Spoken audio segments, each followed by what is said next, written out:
Kaixo, goazen ikustera asko erabiltzen den zatiki bat. Eta zein zatiki da hori? Zatiki laburtezina. Eta zergatik deitzen zaie horrela? Zatiki baliokide guztien artean bat badagolako denetan sinplena. Ezin dela gehiago simplifikatu. Eta horrein deitzen zaio zatiki laburtezina. Orduan, zatiki laburtezinak bi eratara lor daitezke. Eta bat da, buruz egitea, zenbaki txikiak direnean. Eta bestela, zenbaki handiak direnean, ZKH erabiliko dugu. Horrengoa zen hauek egitea. Buruz, 18 hogeiren, zenbakikin zatitu daitezke biak, biren teolakoa direlako, zati bi, 18 zati bi, 9, hogei zati bi, 10. Eta hau, gehiago ezin da simplifikatu. Zatitzaile komunik badau hemen, zazpirekin daiteke hau, eta hau, 14 zati zazpi, bi, 21 zati zazpi, hiru. Hau ere badugu. Beste kasoretan, zatitzaile komunik badugu, horrek ditu hiruakin eta bostekin, hau ezin da hiruakin eta bostekin, hau hori daiteke biarekin, zazpiarekin, lauarekin, hau ez.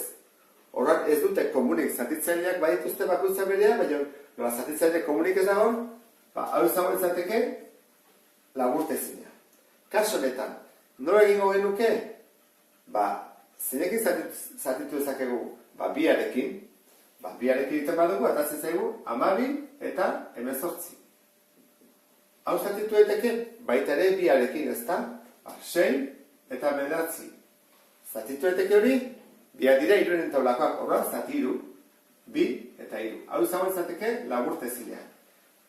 Zuzenean egin daiteke menikorea? Konturatzen bazate egitea zati 12, 12 taulakoa delako, zati 12, kolpetik ematen digu laburtezina. Eta 12 zergatik kolpetik baudelako ZKH, zatitzaile komuna handiena. Orduan, zenbakiak handiak direnean, erabili behar ditugu ZKH. Adibidez, kasua hau izan daiteke. 168 eta 140. 168-en nola kalkulatu dezakegu? Lehenengo deskomposa dezagu.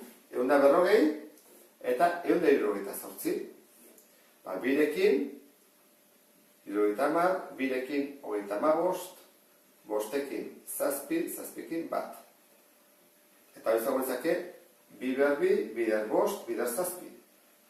Eta beste hau, zati bi, 84, zati bi, 42, zati bi, 21, zati hiru, zazpi, zati zazpi, bat.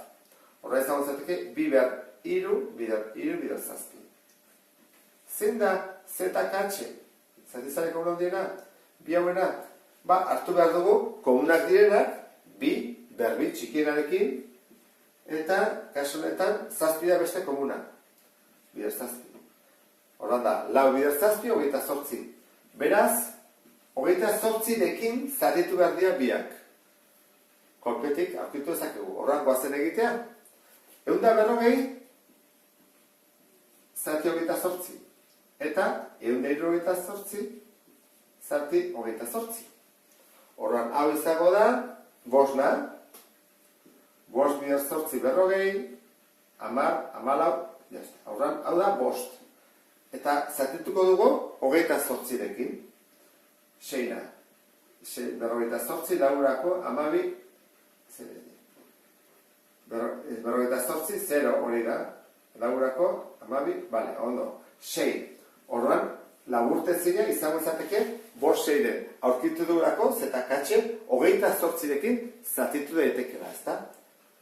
Batzutan, egiten bat dugu kenketa hau, 168, adibidez, ken 140, atatzen zaigu ZKH. Batzutan gertatzen da, ikusi. 168, zati 140, 28 ematen du. Eta zer gertatzen da, kaso hauetan? Kaso hauetan egiten bat dugu, aseguratzeko ez dula zatitzaileek ZKH, guazen ikustean. Ardezago. 15 eta 28. 15 da, irukin, bostekin, bat. 28, bikin, 14. bikin zazpi, zazpikin bat. Badago komunik, bi bost, bi lau, ez horregatik da, hemen zetakatxe bat izango izateke, beraz, aurkitzeko simplera zati bat egingo genuke, eta hori ez egiten. Ondo da ba, beste bat arte, agur.